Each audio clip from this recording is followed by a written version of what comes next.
Kami dari kelompok 2 akan mempresentasikan proyek kami mengenai klasifikasi buah dengan menggunakan CNN.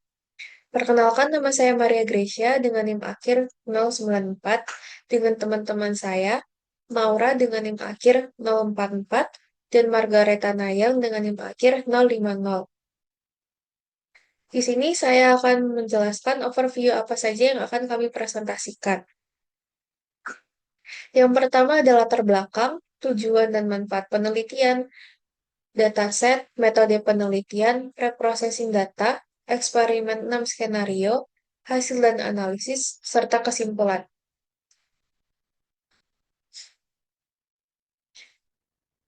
Masalah dalam penelitian ini adalah buah merupakan salah satu komoditas yang banyak dikonsumsi masyarakat dan memiliki tingkat produksi yang tinggi. Dalam proses panen dan distribusi, proses pemilahan buah segar dan busuk masih banyak dilakukan secara manual. Cara ini membutuhkan waktu dan tenaga yang cukup besar, terutama ketika jumlah buah sangat banyak. Selain itu, proses sortir manual juga beresiko menimbulkan kesalahan, sehingga buah busuk dapat tercampur dengan buah segar. Kondisi tersebut dapat menurunkan kualitas distribusi dan menyebabkan kerugian bagi petani maupun distributor. Tujuan dari proyek ini adalah untuk membangun model klasifikasi berbasis CNN dengan menggunakan arsitektur MobileNet V2, yaitu untuk mengidentifikasi kondisi buah ke dalam dua kategori, yaitu buah segar dan juga buah busuk. Manfaat proyek ini bagi masyarakat, yaitu agar dapat membantu petani dan distributor dalam melakukan penyortiran buah secara otomatis, mengurangi waktu dan tenaga yang dibutuhkan, serta meminimalkan kesalahan dalam proses sortir. Sementara itu, bagi perkembangan ilmu pengetahuan, proyek ini dapat menambah referensi terkait penerapan deep learning pada bidang pertanian, serta menjadi dasar pengembangan sistem klasifikasi kualitas buah berbasis citra digital yang lebih kompleks di masa mendatang. Di sini saya akan menjelaskan metodologi penelitiannya. Yang pertama, data. Data kami dapat dari Kaggle, yaitu dataset Fresh and Style Classification. Dataset ini terdiri dari beberapa kategori buah dalam kondisi fresh dan rotan, dalam kondisi segar dan busuk.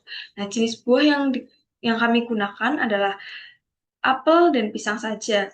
Dataset ini akan digunakan untuk proses training, validation, dan testing model nanti. Terdapat 4 kategori dataset yang akan digunakan. Yang pertama, fresh apple, yang kedua, rotten apple, yang ketiga, fresh banana, yang keempat, rotten banana. Nah, berikut ini ada contoh dataset yang akan digunakan. Nah, ini yang pertama ada gambar sampel buah segar yang dianggap sebagai fresh, dan ini di bawah ini ada sampel gambar buah yang dianggap busuk dan tidak layak lagi. Selanjutnya, metode yang akan digunakan yaitu CNN dengan arsitekturnya yaitu MobileNet V2. Selanjutnya, tata cara dan urutan pelaksanaan pemrosesan dalam penelitian ini. Yang pertama, pengumpulan dataset dari Kaggle.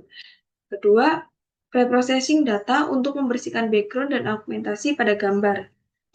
Yang ketiga, splitting data menjadi training dan menjadi validation. Lalu, membangun model CNN dan membangun model CNN MobileNet V2 itu sendiri. Lalu di sini melakukan skenario pengujian parameter menggunakan optimizer Adam dan SGD. Lalu learning rate, batch size, serta variasi neuron hidden layer. Nah, yang terakhir dalam evaluasi, kami menghitung confusion matrix, classification report, akurasi, AUC untuk menentukan model terbaik. Lalu, bagaimana cara menentukan akurasinya? Nah, akurasi model ini ditentukan berdasarkan hasil evaluasi pada data validation menggunakan matriks akurasi yang menunjukkan persentase prediksi benar terhadap keseluruhan data. Selain itu, digunakan juga AUC untuk kemampuan model membedakan kelas fresh dan rotten. Evaluasi tambahan dilakukan juga menggunakan confusion matrix dan classification report untuk melihat nilai precision, recall, dan F1 score sehingga performa model dapat dianalisis secara lebih detail. Selanjutnya, saya akan mempresentasikan bagian hasil dan analisis dari penelitian kami. Untuk pada bagian ini, kami akan menunjukkan bahwa rekap hasil dari 6 skenario yang telah kami uji. Model terbaik yang berhasil kami temukan, serta evaluasi performa model menggunakan confusion matrix. Untuk rekap hasilnya, kami melakukan eksperimen dengan 6 skenario yang memvariasikan 4 parameter penting, yaitu optimizer, learning rate, bit size, dan jumlah neuron pada test layer. Nanti hasilnya dapat dilihat pada tabel berikut. Nah, ini untuk skenario yang pertama, kami menggunakan optimizer Adam dengan learning rate-nya 0,001, dengan bit size-nya 16, dan arsitektur neuronnya 128 dilanjutkan dengan 64. Nah, untuk model ini mencapai akurasi sebesar 99,21% dengan AUC-nya 0,9998. Namun membutuhkan waktu training yang cukup lama, yaitu 21,45 menit.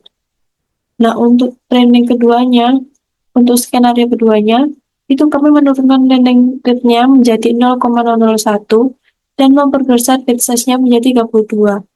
Akurasinya turun menjadi 98,61%. Tetapi waktu trainingnya lebih cepat, yaitu 14,37 menit. Saat itu, untuk skenario yang ketiga dan keempat, kami mengganti optimizer menjadi SGD.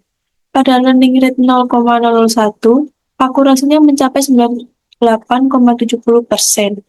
Namun, pada learning rate 0,001, akurasinya turun drastis menjadi hanya 90,69.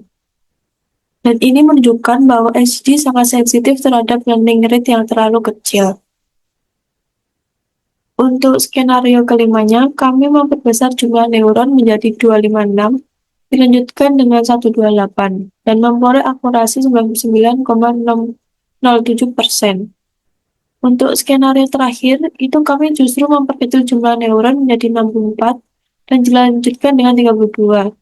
Dan hasilnya lebih baik daripada yang lain, yaitu model ini mencapai akurasi tertinggi, yaitu 99,31%.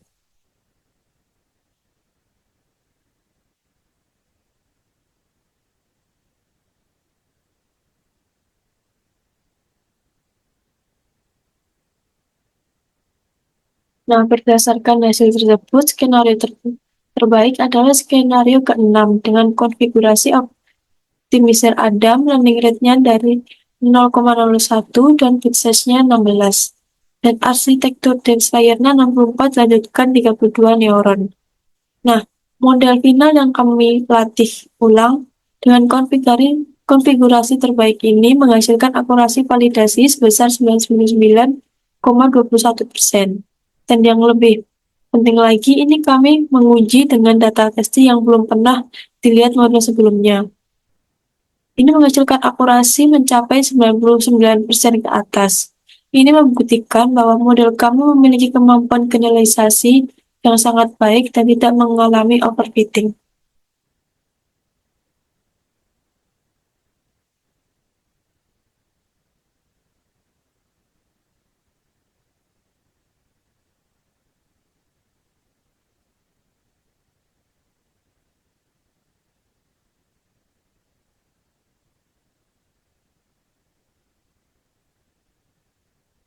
Untuk loss yang dihasilkan itu hanya 0,0199, yang berarti model sangat yakin dengan prediksinya.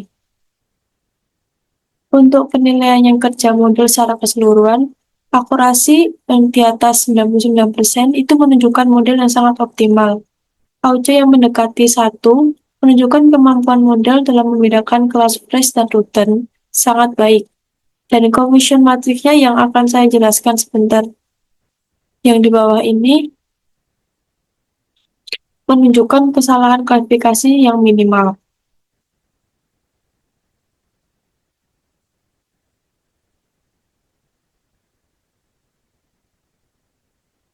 Nah, untuk detail performa model, ini kami menggunakan function matrix. Dari confirm matrix ini terlihat bahwa model berhasil memprediksi dengan benar sebanyak 1.154 gambar fresh sebagai fresh dan 968 gambar rutan sebagai rutan. Ini adalah prediksi yang benarnya. Untuk kesalahan prediksinya yang terjadi hanya 28 gambar rutan yang salah diprediksi sebagai fresh dan 9 gambar fresh yang salah diprediksi sebagai rutan. Dari total 2.000-an data validasi, model mampu mengklasifikasi dengan benar sebanyak 2.122 gambar, sehingga akurasinya mencapai 98,28% yang konsisten dengan hasil sebelumnya.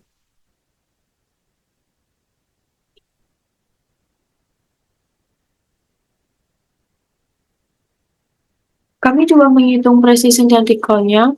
Untuk kelas fresh sendiri, itu precision-nya di angka 97,63%. Nah, itu artinya dari seluruh gambar yang diprediksi sebagai fresh, hampir 98%-nya diantaranya benar-benar fresh. Untuk recall-nya untuk kelas fresh mencapai 99,23%, itu artinya model mampu menangkap hampir seluruh gambar fresh yang ada. Untuk kelas rutan, precision mencapai 99,68%, dan recall-nya sebanyak 97,19%.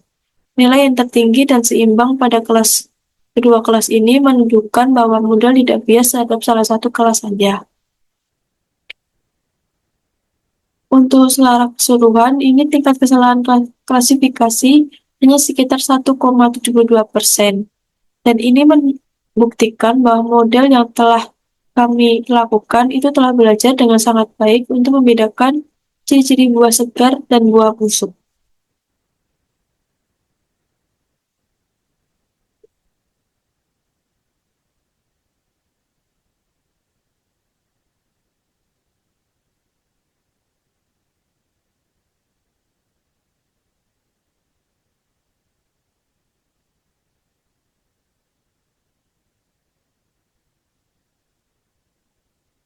Dari eksperimen ini, kami menemukan beberapa hal yang penting.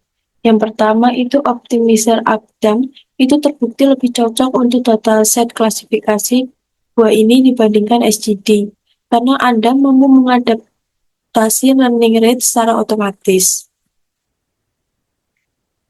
Yang kedua, learning rate yang terlalu kecil, terutama pada SGD, dapat menurunkan akurasi secara signifikan, seperti yang terlihat pada skenario 4 yang hanya mencapai 90,09%. Untuk yang ketiga, itu ada jumlah neuron yang terlalu banyak ternyata tidak selalu meningkatkan performa model. Justru, arsitektur yang lebih sederhana dengan 64 dilanjutkan dengan 32 neuron itu memberikan hasil terbaik. Karena terlalu banyak neuron dapat menyebabkan overfitting, di mana model cenderung menghafal data training. Yang keempat itu ada model final kami, itu menunjukkan selisih akurasi antar training dan testing hanya sekitar 0,5%, yang membuktikan bahwa model tidak mengalami overfitting dan memiliki generalisasi yang sangat baik.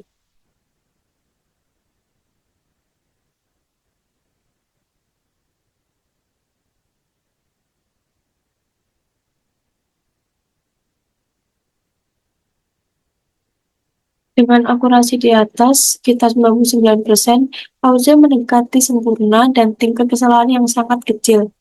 Kami menyimpulkan bahwa model yang kami bangun telah berhasil dan siap untuk dikembangkan lebih lanjut. Tentu ada beberapa keterbatasan seperti dataset yang hanya mencakup 2 jenis buah dan klasifikasi yang masih biner. Tetapi untuk hasil ini sudah sangat menjanjikan untuk sistemnya. Demikian presentasi dari kelompok kami, kurang lebih mohon maaf. Terima kasih atas perhatian kamu dan teman-teman.